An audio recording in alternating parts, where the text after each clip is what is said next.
Hello MLTians, welcome back to my YouTube channel. आज हम MLT के सबसे इम्पोर्टेंट पीवाईक्यू क्वेश्चन करने वाले हैं।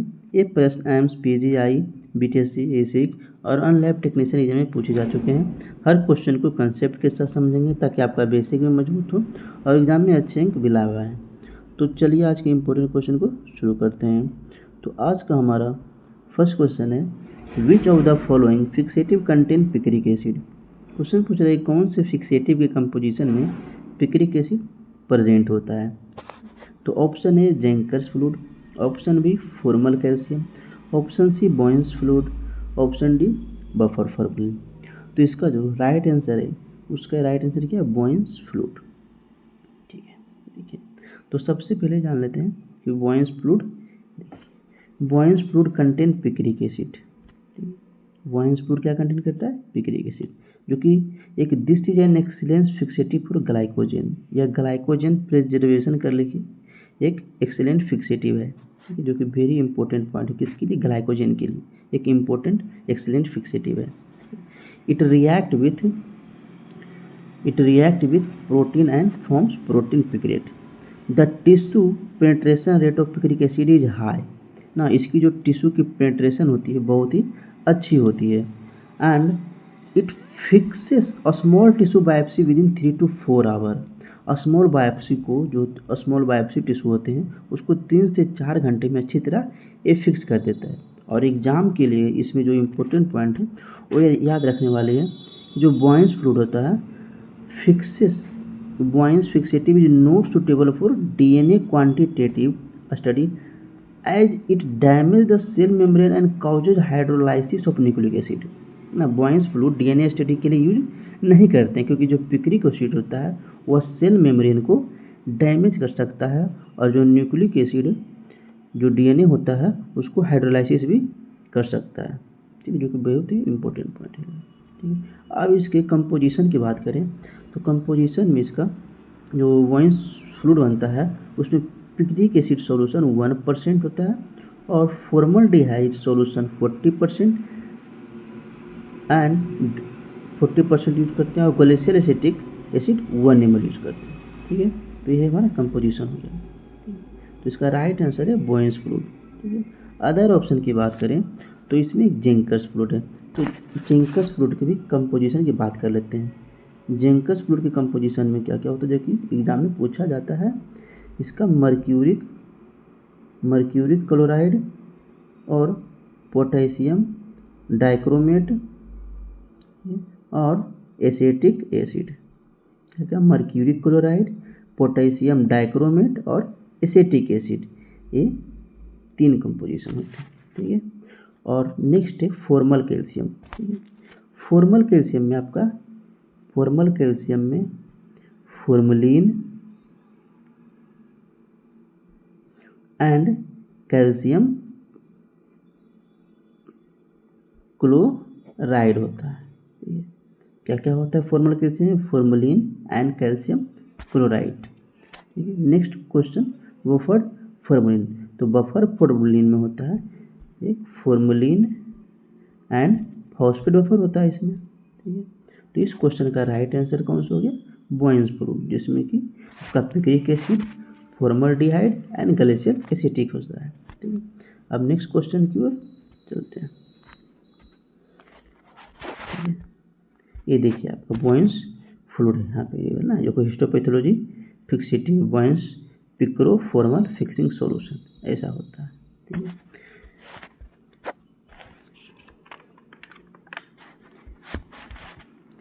नेक्स्ट क्वेश्चन है, which of the following is formed when enzymatic activities are analysed with change in pH. क्या है, पीएच बदलने पर एंजाइम एक्टिविटी का ग्राफ कैसा बनता है। तो ऑप्शन ए है S shaped, option B bell shaped graph, option C J shaped graph या option D L shaped graph. तो देखो यहाँ इमेज में देखो गाइस, पीएच जब 5 से 8 तक है तो एंजाइम एक्टिविटी क्या हो रही है, बढ़ रही है। पीएच जब 5 से 8 की ओर जा रही है तो एंजाइम एक्टिविटी बढ़ रही है, क्योंकि एंजाइम अपने ऑप्टिमम, जो इसका ऑप्टिमम पीएच है उसकी तरफ जा रही है, जो इसका ऑप्टिमम पीएच है उसकी तरफ ये जा रही है। ठीक है, pH 8 पर, जो pH 8 है इस पर एक्टिविटी सबसे ज़्यादा है और इस पॉइंट को ही क्या बोलते हैं, ऑप्टिमम pH बोलते हैं।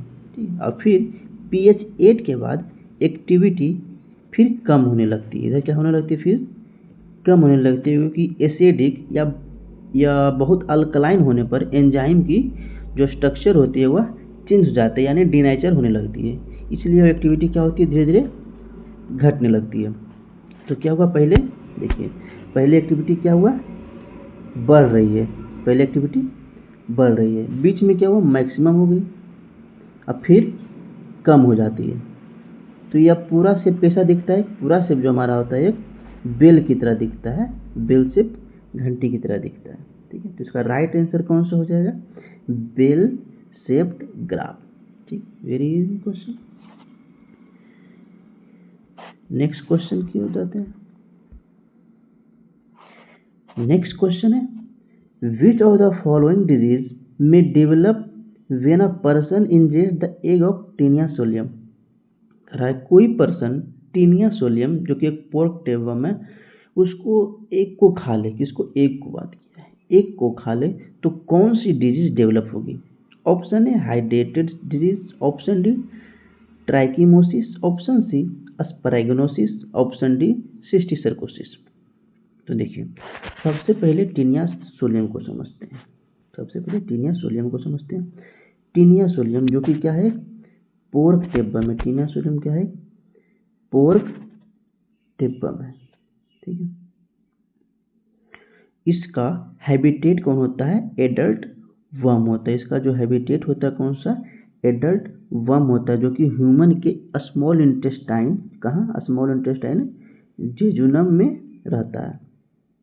इंपॉर्टेंट पॉइंट हो गया, याद रखने वाली, टेबवर्म, और इसका हैबिटेट क्या है, एडल्ट वर्म होता है, जो कि इसका हैबिटेट है, और ह्यूमन के स्मॉल इंटेस्टाइन जेजुनम में रहता है। ठीक है, तो देखिए, अगर इंसान टीनिया सोलियम के एग को निगल लेता है या खा लेता है तो एग इंटेस्टाइन में हैच हो जाता है। इंटेस्टाइन में क्या हो जाएगा, हैच होता है। हैच होने के बाद उससे क्या है, जो ऑनकोस्फीयर होता है वह ब्लड में चला जाता है और बॉडी के टिश्यू जैसे कि ब्रेन, आई एंड मसल्स में पहुंच जाती है और वहाँ फिर एक क्या, सिस्ट बना लेती है, और इसी डिजीज को क्या बोलते हैं, सिस्टिसर्कोसिस कहते हैं। ठीक, क्या बोलते हैं इसको, सिस्टिसर्कोसिस कहते हैं।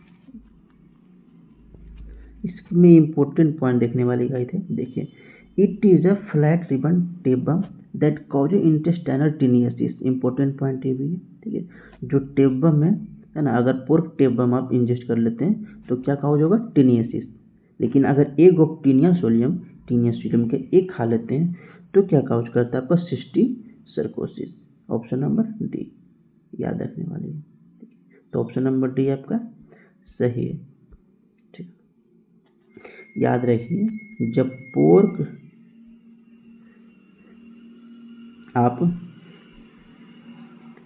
टेक करते हैं तो क्या होगा, टीनियासिस। ठीक है, और जब एग ऑफ टीनिया सोलियम खा लेते हैं तो cysticercosis. Option number D is the right answer. Next question की ओर चलते हैं। नेक्स्ट क्वेश्चन है, germ tube test is use to confirm. Germ tube test किस फंगस के आइडेंटिफिकेशन के लिए यूज होता है। तो ऑप्शन है Cryptococcus neoformans, option B Candida albicans, option C Trichophyton, option D Microsporum. तो देखिए, तो इसका ये समझ लेते हैं क्या है। देखिए, जर्म ट्यूब टेस्ट का मेन पर्पस है कैंडिडा एल्बिकेंस को बाकी कैंडिडा जो स्पीसीज है उससे क्या करना है, अलग डिफ्रेंशिएट करना है ना। It is done to differentiate Candida albicans other Candida species, है ना। तो जर्म ट्यूब टेस्ट का मेन पर्पस क्या होता है, जो कैंडिडा एल्बिकेंस है उसको बाकी कैंडिडा स्पीसीज से अलग पहचानना। ठीक है, तो जर्म ट्यूब टेस्ट क्या है, देखिए, जब कैंडिडा एल्बिकेंस को ह्यूमन सीरम में, है ना, ह्यूमन सीरम में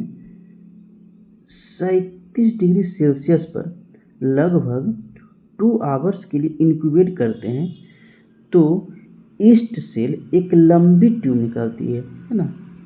जो ईस्ट सेल होती है उससे एक लंबी ट्यूब निकलती है।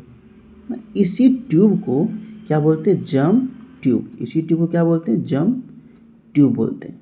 ठीक है, ये तो बस समझ में आ गई। नेक्स्ट पॉइंट की बात करें तो Candida albicans has ability to form germ tube within 2 hours when incubated in human 30 degree Celsius. वही है, कैंडिडा एल्बिकेंस एक ऐसी स्टेज जो ह्यूमन सीरम में 30 डिग्री सेल्सियस पर 2 घंटे के अंदर जर्म ट्यूब बना लेती है। अब मेन इंपॉर्टेंट पॉइंट एग्जाम के लिए, और यह जो फिनोमेनन है इसको बोलते हैं Reynolds broad phenomenon. Very important point guys, क्या बोलते हैं? Reynold broad phenomenon. ठीक है, तो इसका राइट आंसर कौन सा है? Candida albicans. अब नेक्स्ट क्वेश्चन की ओर चलते हैं। नेक्स्ट क्वेश्चन है which of the following stage of cell cycle is most appropriate to study chromosome. Chromosome को सबसे अच्छे से किस स्टेज में देखा और स्टडी किया जा सकता है? अगर आपको क्रोमोजोम को देखना है तो किस स्टेज में देखा जा सकता है? Option A anaphase, option B metaphase, option C S phase, option D G naught phase. इधर आपके माइटोसिस के फेज दिए गए हैं, तो सेल साइकिल है माइटोसिस में फेज की बात कर लेते हैं इधर पहले। तो इसमें first phase prophase, then metaphase, then anaphase and then telophase. Prophase की बात करते हैं। प्रोफेज में क्रोमोजोम क्या होता है? Condensation of chromosome. इसमें क्या होता है? जो क्रोमोजोम होता है उसका कंडेंसेशन होने लगता है और इसमें स्पिंडल का फॉर्मेशन होने लगता है। ठीक है, प्रोफेज की बात करें तो। फिर है metaphase, second phase.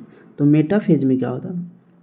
Chromosome align at the cell equator. देखिए, मेटाफेज में क्रोमोजोम सबसे ज़्यादा कंडेंस, छोटे और मोटे हो जाते हैं, है ना। और सभी क्रोमोजोम जो होता है सेल के सेंटर यानी कि इक्वेटोरियल जो प्लेट होता है उस पर एक लाइन में अलाइन हो जाते हैं, है ना।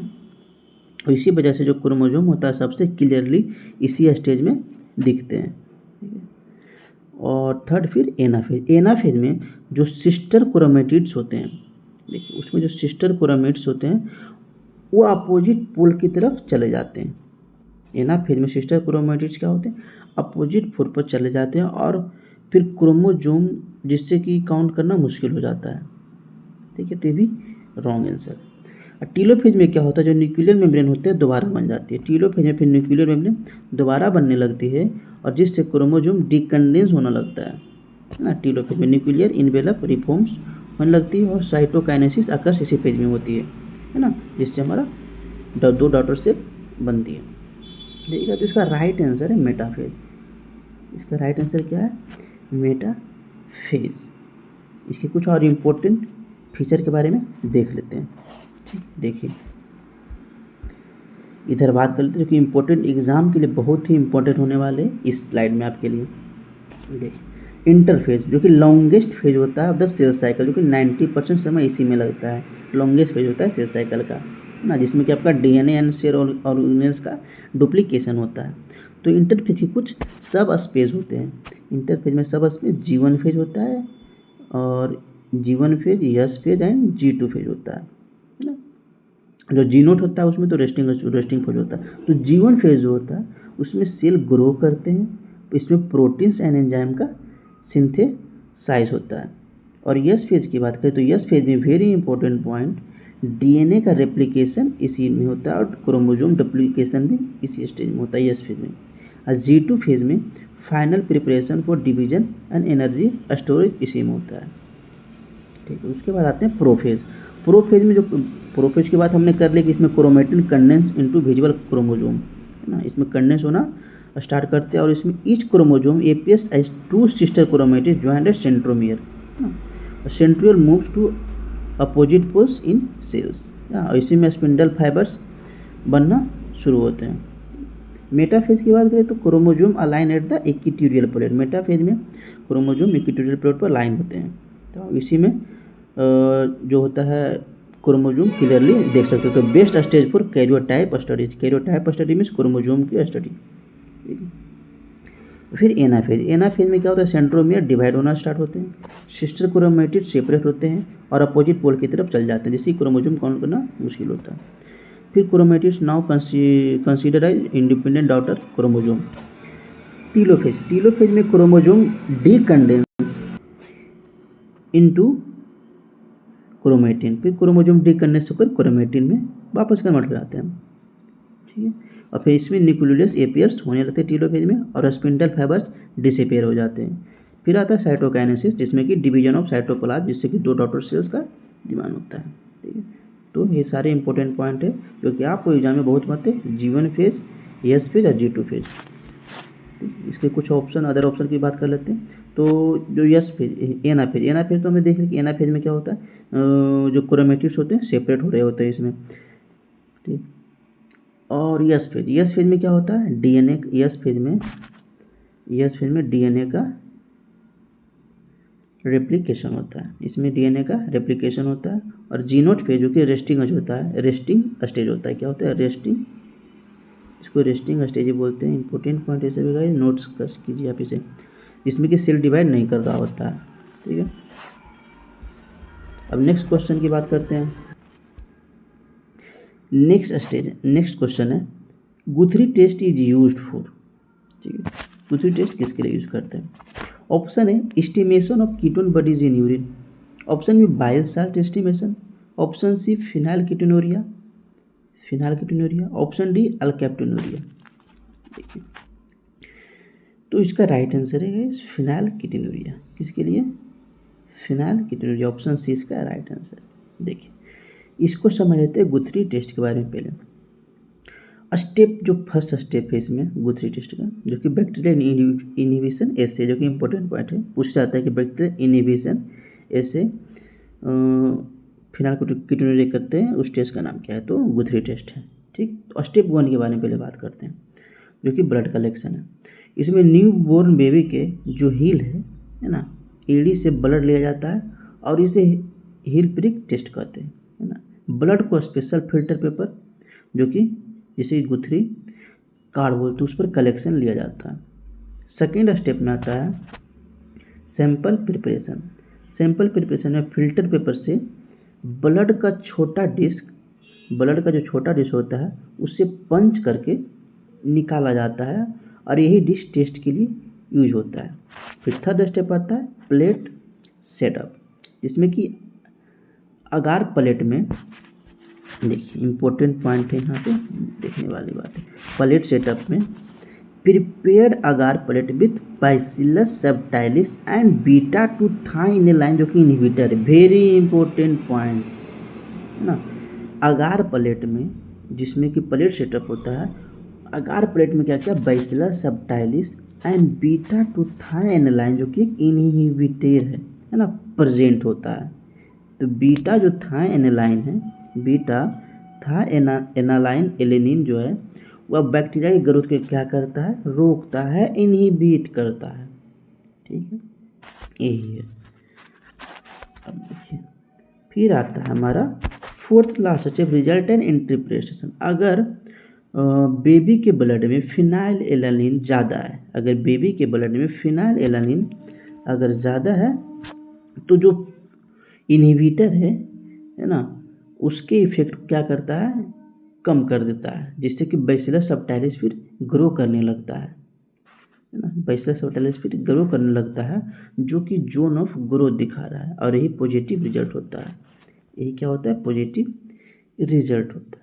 तो राइट आंसर इसमें कौन सा हो गया, फिनाइलकेटोनुरिया। इसके स्टेप को याद रखिएगा। नेक्स्ट क्वेश्चन की बात करते हैं। नेक्स्ट क्वेश्चन है, if the ESR tube is not vertical, if ESR tube is not vertical accurately, the ESR will be. यदि ट्यूब थोड़ी सी मतलब तिरछी है, वर्टिकल सीधी खड़ी नहीं है, तो ESR रिजल्ट पर क्या इफेक्ट पड़ेगा? ऑप्शन ए डिक्रीज हो जाएगा, ऑप्शन बी इंक्रीज हो जाएगा, ऑप्शन बी सेम रहेगा, या वेरी सैंपल टू सैंपल। देखिए, इसका राइट आंसर की बात करें तो यहाँ इंक्रीज हो जाता है। क्यों होता है, इसकी बात कर लेते हैं। देखिए, ईएसआर में आरबीसी जो होता है ग्रेविटी की वजह से क्या होते हैं, नीचे सेटल होती है। आरबीसी ग्रेविटी की वजह से नीचे सेटल होती है। अगर ट्यूब सीधी रहे, तो क्या होता है, आरबीसी नॉर्मल स्पीड से सेटल होती है और ईएसआर हमारा सही रीडिंग देता है जब ईएसआर को सीधा रखा जाता है। ईएसआर जब ट्यूब जो होता है सीधा रखा जाता है तो ईएसआर की रीडिंग सही आती है। अगर ट्यूब टिल्ट हो जाए, तिरछी हो जाए, तो आरबीसी को नीचे गिरने में आसानी होती है ना। आरबीसी जो होता है फिर नीचे आसानी से गिरने लगता है, इसलिए जल्दी से सेटल हो जाते हैं और ईएसआर की रीडिंग जो होती है एक्चुअल रीडिंग से ज़्यादा आती है, यानी फॉल्सली इंक्रीज आती है। फॉल्सली हमारा इंक्रीज देखने को मिलता है। तो राइट आंसर क्या हो जाएगा, इंक्रीज हो जाएगा। और इसके कुछ इंपॉर्टेंट पॉइंट जो कि आपके एग्जाम के लिए बहुत ही इंपॉर्टेंट होने वाले, इसको देख लेते हैं। ये हमारा वेस्टरग्रीन पीपेट है फॉर वेस्टरग्रीन मेथड, है ना, जिसकी लेंथ होती है 300 mm होती है ना, और यह 20 to 200 तक कैलिब्रेटेड होती है ना, और इसकी बोर डायमीटर 2.5 mm होती है। लोअर मार्क जो होता है 180 mm होता है, लोअर मार्क 180 mm होता है। इसे पीपेट क्यों बोलते हैं, क्योंकि known as the pipette because it both ends are open, इसका दोनों एंड्स क्या होता है, ओपन होता है, that's why it is called pipette. एक आता है विंट्रो ट्यूब, जिसको कि हेमेटोक्रिट ट्यूब भी बोलते हैं फॉर विंट्रो मेथड। इसकी लेंथ की बात करें तो 11 सेंटीमीटर मीन्स 110 mm होती है। इसकी बोर डायमीटर 2 mm होती है। और इसका जो नीचे का एंड होता है वह क्लोज होता है, नीचे का एंड एक एंड क्लोज होता है, सिर्फ एक पोर्शन ओपन होता है। ये जो ट्यूब जो कैलिब्रेटेड होती है वह 0 to 10 होती है, जो कि ईएसआर के लिए होती है, और फिर 10 to 0 होती है, जो कि परसेंट में होती है, वह पीसीबी की रीडिंग होती है।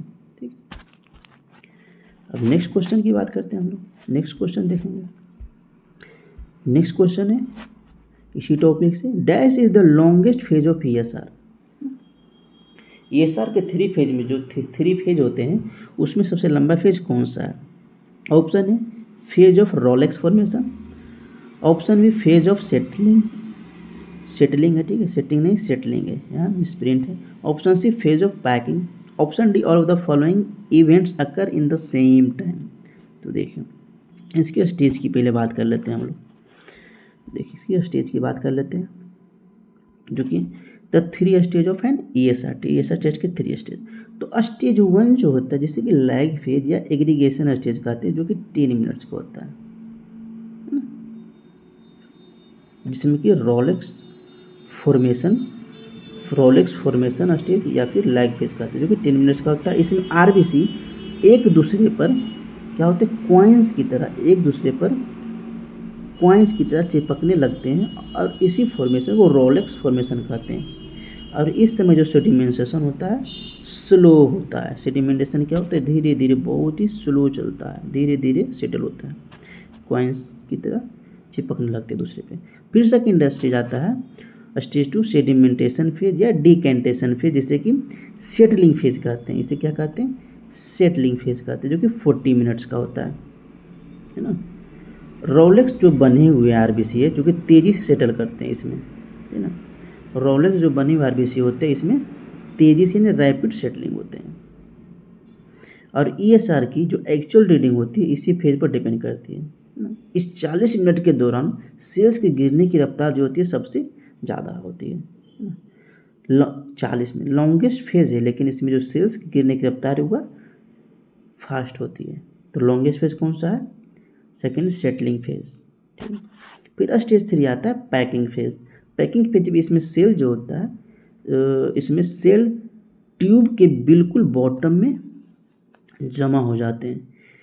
इस 10 मिनट में सेल की स्पीड फिर से धीमी हो जाती है, फिर से धीरे धीरे धीरे धीरे सेटल होने लगते हैं। RBC accumulate and pack at the bottom of the tube and sedimentation slow, ठीक। तो इसका राइट आंसर कौन सा है, लॉन्गेस्ट फेज कौन सा हो गया हमारा, सेटलिंग फेज। लॉन्गेस्ट फेज कौन सा, settling phase. Option number B is the right answer, ठीक है। अब नेक्स्ट क्वेश्चन की बात करते हैं। नेक्स्ट क्वेश्चन है ट्यूमर मार्कर से। Tumour marker commonly elevated in colon cancer is. Tumour marker commonly elevated in colon cancer is. Option A PSA, option B CA-125, option C CEA, option D AFP, है ना। कह रहे colon यानी कि colorectal cancer में कौन सा tumour marker बढ़ जाता है? ठीक है, ऑप्शन ए PSA मीन्स क्या हुआ, प्रोस्टेट स्पेसिफिक एंटीजन। ठीक है, तो देखिए इसका जो राइट आंसर है कौन सा है, CEA। CEA मीन्स क्या हो गया, CEA को बोलते हैं कार्सिनो इम्ब्रियोनिक एंटीजन। CEA क्या हो गया, कार्सिनो इम्ब्रियोनिक एंटीजन,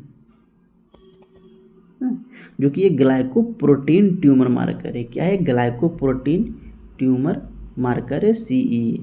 ठीक है, अदर ऑप्शन की बात करें तो PSA जो कि प्रोस्टेट स्पेसिफिक एंटीजन है, यह प्रोस्टेट कैंसर मार्कर के लिए है। फिर CA-125 जो कि ओवेरियन कैंसर मार्कर है। फिर AFP अल्फा फीटोप्रोटीन जो कि लीवर कैंसर और यॉर्क सेक ट्यूमर मार्कर है। एक क्या है, बहुत ही इंपॉर्टेंट पॉइंट, AFP ना, किसके लिए, liver cancer and yolk sac tumour marker भी है। अब कुछ इंपॉर्टेंट पॉइंट इधर दिए गए हैं जो कि आपके एग्जाम के लिए बहुत ही important, PSA, CA-125, AFP, beta SC। और इसमें इंपॉर्टेंट पॉइंट इसमें जो होता है वह देखिए जो पूछा जाता है CA जो 99 है वह पैनक्रियाटिक एडेनोकार्सिनोमा के लिए, मीन्स पैनक्रियाज के लिए, है ना। और एक CA-153 जो कि ब्रेस्ट कार्सिनोमा के लिए। तो ये सारे इम्पोर्टेंट हैं, इसको याद रखिए, इसका आप स्क्रीनशॉट ले सकते हैं। ठीक, इसको आप नोट कर लें, जो कि इम्पोर्टेंट है। इसके कुछ स्पेसिफिक फंक्शन भी दिए गए, ट्यूमर मार्कर भी है और किसके लिए स्पेसिफिक होता है। ठीक, नेक्स्ट क्वेश्चन की बात करें। नेक्स्ट क्वेश्चन है कि tear drop cells is characteristics of. Tear drop cell सबसे कॉमनली किस डिजीज में देखा जाता है? टीयर ड्रॉप सेल किस डिजीज में देखा जाएगा? तो ऑप्शन है sickle cell anaemia, option B primary myelofibrosis, option C hereditary sclerocytosis, option D cold agglutinin disease. इसका जो राइट आंसर की बात करें तो है प्राइमरी माइलोफाइब्रोसिस। ठीक है, देखिए हम लोग जानते हैं कि नॉर्मल आरबीसी कैसा होता है, राउंड होता है। ठीक है, तो टीयर ड्रॉप जो सेल का शेप है, जिसे कि डाइक्रोसाइट भी बोलते हैं। क्या बोलते हैं? टीयर ड्रॉप, जिसे कहा कि मॉर्फोलॉजिकल नेम क्या है, डाइक्रोसाइट है। ये टीयर ड्रॉप सेल होता है। ठीक, या नाशपाती जैसा भी होता है। तो प्राइमरी माइलोफाइब्रोसिस में क्यों बनता है? क्योंकि जो बोन मैरो में जब बोन मैरो में फाइब्रोसिस हो जाता है, अब फाइब्रोसिस हो गया है तो क्या होगा, आरबीसी को जो बोन मैरो है, आरबीसी जो बोन मैरो निकलेंगे उस समय क्या लगेगा, उसको बहुत सारा प्रेशर लगेगा। और जब प्रेशर लग रहा है तो आरबीसी डिफॉर्म हो जाती है, उसका शेप चेंज हो जाता है, उसका शेप किस तरह हो जाता है, टीयर ड्रॉप सेल हो जाता है। और फिर पीबीएस में टीयर ड्रॉप, जब हम पीबीएस करते हैं तो उसमें हमको टीयर ड्रॉप सेल्स देखने को मिलते हैं। तो इसका राइट आंसर है प्राइमरी माइलोफाइब्रोसिस की कंडीशन में टीयर ड्रॉप सेल आपको देखने को मिलेंगे। ठीक, नेक्स्ट क्वेश्चन की बात करते हैं। नेक्स्ट क्वेश्चन है कैरम क्वाइनापेरियंस of commonly is seen for. कैरम क्वाइनापेरियंस of commonly is seen for, कौन सा बैक्टीरिया कैरम क्वाइनापेरियंस कॉनली शो करता है? ऑप्शन है S agalactiae, option B streptococcus pyogenes, option C streptococcus pneumoniae and option C viridans streptococci. तो देखिए जब इसका राइट आंसर कौन सा हो गया, स्ट्रेप्टोकोकस निमोनी। इसका राइट आंसर कौन है, स्ट्रेप्टोकोकस निमोनी कैरम क्वाइनापेरियंस शो करता है इस तरह से। ठीक है, देखिए कैरम की गोटी की तरह, जो कैरम बोर्ड खेलते हैं ना उसी की तरह शो करता है। देखिए जब स्ट्रेप्टोकोकस निमोनी बैक्टीरिया को लैब में ब्लड आधार पर उगाया जाता है तो थोड़ी बाद इसी कॉनली के बीच का जो हिस्सा होता है, जो बीच का हिस्सा होता है ना, इसका जो बीच का होता है वह बैठ जाता है और जो किनारे होते हैं या उठे रहते हैं, जो कि देखने में बिल्कुल कैरम क्वाइन या फिर एक इम्पोर्टेंट पॉइंट या फिर ड्राफ्ट्समैन जैसी देखने की। कभी कभी एग्जाम को कैरम कॉइन तो देखने को मिलता है, लेकिन कभी कभी आपको एग्जाम में ड्राफ्ट्समैन कौन है, जो ड्राफ्ट्समैन जैसी लगती है। तो देखिए इमेज में बात कर लेते हैं, इमेज की जो इम्पोर्टेंट पॉइंट है उसको देख लेते हैं हम लोग, ठीक है। देखिए तो यहाँ दिया हुआ Streptococcus pyogenes group a step. देखिए स्ट्रेप्टोकोकस पायोजेंस जो कि ग्रुप ए स्ट्रेप्टोकोकस का है, ये बीटा हिमोलाइसिस शो करता है। क्या दिखाता है? बीटा हिमोलाइसिस शो करता है।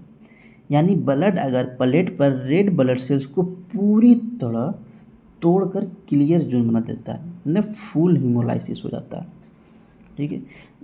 ये जो डिजीज कॉज करता है वो फेरेंजाइटिस जो कि स्ट्रेप थ्रोट होता है, स्कारलेट फीवर और कुछ स्किन इन्फेक्शन जैसे कि impetigo cellulitis and necrotizing fasciitis and rheumatic fever भी कॉज करता है, ठीक। इंपॉर्टेंट डिजीज है, इसको याद रखिए, एग्जाम में बहुत बार पूछे गए हैं सबका।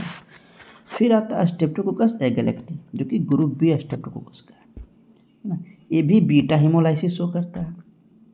इसकी डिजीज की बात करें तो यह न्यूनेटल सेप्स कॉज करता है, meningitis, pneumonia and also infection in adult with diabetes और लीवर डिजीज, है ना। इसके अलावा डायबिटीज या लीवर डिजीज वाले एडल्ट में भी इन्फेक्शन करता है, ठीक। फिर स्ट्रेप्टोकोकस निमोनी जो कि निमोकोकस है। तो स्ट्रेप्टोकोकस निमोनी ये अल्फा हिमोलाइसिस शो करता है, means alpha haemolysis means partial haemolysis, पूरी तरह से नहीं है ना, पार्शियल किया, इतना दूर हिमोलाइसिस किया, पार्शियल हिमोलाइसिस हुआ है इसमें, ठीक। इसकी डिजीज निमोनिया, मेनिंजाइटिस, है ना, ओटाइटिस मीडिया पे करते हैं, है ना, ये जो कि ईयर इन्फेक्शन देखने को मिलता है। फिर sinusitis and bacteraemia condition cause करता है। फिर आता है वेरिडियस स्ट्रेप्टोकोकाई, ये भी अल्फा हिमोलाइसिस शो करता है ना। डिजीज की बात करें तो डेंटल कैरीज जो कैविटीज होती है, इंडोकार्डाइटिस जो कि एग्जाम में पूछा गया है, एक हार्ट वाल्व इन्फेक्शन है ना। इंडोकार्डाइटिस क्या है, ऐसा एग्जाम में पूछा गया है, तो ये क्या है? हार्ट वाल्व इन्फेक्शन है, ठीक। तो इसका राइट आंसर कौन सा हो गया है? Streptococcus pneumoniae, option number C is the right answer. Next question की बात करते हैं अब। Which type of antigen antibody reaction seen in VDRL? VDRL में जो एंटीजन एंटीबॉडी की रिएक्शन होती है वो कौन सी होती है, किस टाइप की होती है? ऑप्शन है passive agglutination, option C gel precipitation, option C agglutination, option C flocculation. तो देखिए VDRL में जो एंटीजन एंटीबॉडी रिएक्शन होती है उसे क्या कहते हैं? फ्लोक्यूलेशन कहते हैं। देखिए VDRL टेस्ट में एक स्पेशल एंटीजन जो कि सोल्यूबल एंटीजन होता है यूज होता है। कौन सा antigen? Soluble antigen VDRL antigen में यूज होता है, जिसे कार्डियोलिपिन कोलेस्ट्रोल लिसिथीन कहते हैं। इंपॉर्टेंट पॉइंट क्या? देखिए कार्डियोलिपिन कोलेस्ट्रोल लिसिथीन कहते हैं, एक एंटीजन यूज होता है एंड एक एंटीबॉडी जो कि रोगी का सीरम जिसमें कि सिफिलिस बीमारी के खिलाफ एंटीबॉडी बनी होती है, जिससे कि रिएजिन भी कहते हैं, जिसे कि रिगिन भी कहते हैं। क्या कहते हैं? जिसे रिगिन भी कहते हैं, इसका यूज होता है। तो एक सोल्यूबल एंटीजन और एक सोल्यूबल एंटीबॉडी। अब इसका रिएक्शन होगा जब स्लाइड पर soluble antigen and soluble antibody आपस में मिलाया जाता है तो इस तरह से रिएक्शन देखने को मिलता है। अगर यदि स्लाइड पर कोई चीज़ नहीं है तो नेगेटिव है, अगर विजिबल कलम्स दिख रहे हैं, फ्लेक्यूस दिख रहे हैं या फ्लेक्स दिख रहे हैं, फ्लेक्यूस या फ्लेक्स दिख रहे हैं, यहाँ लिखा हुआ ना, फ्लेक्यूस दिख रहे हैं या किसी तरह का फ्लेक्स दिख रहे हैं तो पॉजिटिव होता है, ठीक है। जिसका राइट आंसर है फ्लोक्यूलेशन, ठीक है। नेक्स्ट क्वेश्चन की बात करते हैं अब।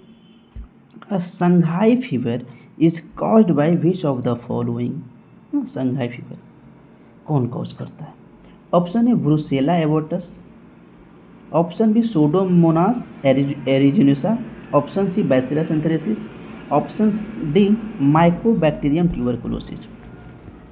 तो इसका राइट आंसर है सूडोमोनास एरिजिनोसा। कौन सा? Option number B. तो देखिए, बात कर लेते हैं पहले संघाई फीवर की। किसकी बात कर लेते हैं? संघाई फीवर की। देखिए, संघाई फीवर ये एक पुराना और जो कि बहुत ही कम यूज होने वाला टर्म है, संघाई फीवर, है ना। ये असल में एक सूडोमोनास एरिजिनोसा इन्फेक्शन होता है, जो सूडोमोनास एरिजिनोसा इन्फेक्शन से होता है। ठीक है, इसमें पेशेंट को सेप्सिस, पेशेंट को क्या होता है? देखिए किधर गया जी, इसमें पेशेंट को सेप्सिस मीन्स, सेप्सिस में क्या हो, ब्लड इन्फेक्शन हो जाता है और स्किन पर काले रंग के घाव बन जाते हैं ना, जिससे कि इक्थीमा गैंगोनोसम कहते हैं। क्या कहते हैं? इक्थीमा गैंगोनोसम कहते हैं। इस कंडीशन में संघाई फीवर में ही होता है। ठीक है, अदर ऑप्शन की बात करें तो ब्रुसेला एबोर्टस, ये ब्रुसेलोसिस काउज करता है। क्या काउज करता है? ब्रुसेलोसिस काउज करता है, काउज ब्रुसेलोसिस, जिससे कि अनडेड फीवर भी कहते हैं। ठीक, फिर है बैसिलस एंथ्रेसिस, जो कि एंथ्रेक्स काउज करता है ना, स्पोर फॉर्मिंग रॉड से होता है, काउज एंथ्रेक्स। ठीक है, ये तो माइकोबैक्टीरियम ट्यूबरकुलोसिस जो कि सिर्फ है काउज ट्यूबरकुलोसिस काउज करता है। तो इसमें राइट आंसर कौन सा है? Pseudomonas aeruginosa. Option number B is the right answer. ठीक है, नेक्स्ट क्वेश्चन और आज का हमारा लास्ट क्वेश्चन पैरासाइटोलॉजी से। तो oocyst of Toxoplasma gondii are excreted in the faeces of, oocyst of Toxoplasma gondii are excreted in the faeces of. Toxoplasma gondii में oocyst किसके फीसेस में निकलते हैं? Option A humans, option B sheep, option C cat, option D cattle. तो इसका right answer कौन सा है? कैट। कौन सा? कैट। देखिए इंपॉर्टेंट पॉइंट टोक्सोप्लाज्मा गोंडाई के, जो मोस्ट कॉमन मोड है इसका, ingestion of sporulated oocyst from contaminated soil, food and water. अगर contaminated soil, food and water कि अगर स्पूरुलेटेड जो oocyst है वो इंजेक्शन कर लेते हैं तो हो सकता है। और इसका डिफिनेटिव होस्ट कौन सा होता है? कैट एंड अदर फेलाइंस होता है। अदर फेलाइन जैसे कि लोमड़ी वगैरह हो गया, चीता वगैरह हो गया, ये सब क्या है, इसी के प्रजाति जो होते हैं उसे फेलिन्स कहते हैं। तो मेन डिफिनेटिव होस्ट होता है कैट। ठीक है, कैट। इंटरमीडिएट होस्ट की बात करें तो मैन एंड अदर मैमल्स होते हैं, जैसे कि गोट एंड सीप, ये क्या इंटरमीडिएट होस्ट है।